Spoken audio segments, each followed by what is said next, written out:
But Ron, the first question I want to ask you, you've been a former White House and congressional advisor, and you were a key player in the 1996 welfare overhaul, changing welfare as we knew it.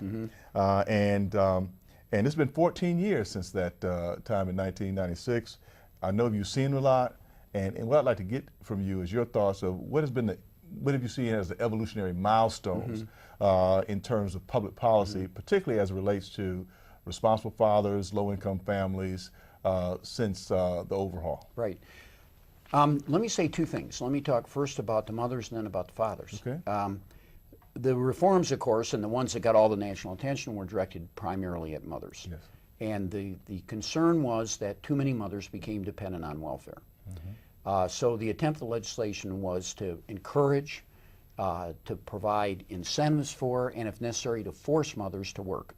And that was done by telling mothers that, first of all, there's a 5-year time limit, so you can't be on welfare permanently. And secondly, that you have to meet a work requirement. And the states would design the work requirement. And if you don't meet the work requirement that your state devises, then we're going to cut your benefits. Yes. They must cut your benefits. And indeed, if the states didn't meet the work requirements that were imposed on states, they had their money cut as well. Okay. So there were lots of tough sanctions in the legislation. So it's much more responsible than previous legislation. The impacts have been dramatic, far beyond anybody's expectations. The welfare rolls have actually, which virtually never declined in the past, they only increased. And at maximum, about a year before the legislation, there were 5.2 million families on welfare.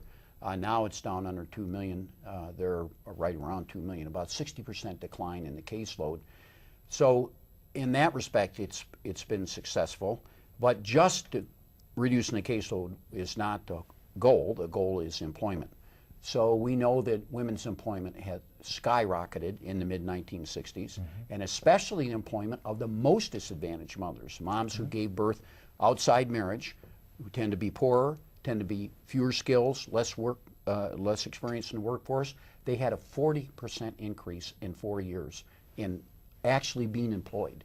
So the mothers did exactly what they were supposed to do. Now, when we were formulating the legislation, a number of people made the point, if moms are going to be expected to be more responsible, what about the dads? Yes. So this is often overlooked. Okay. But the child support program was dramatically reformed in the same legislation. Right.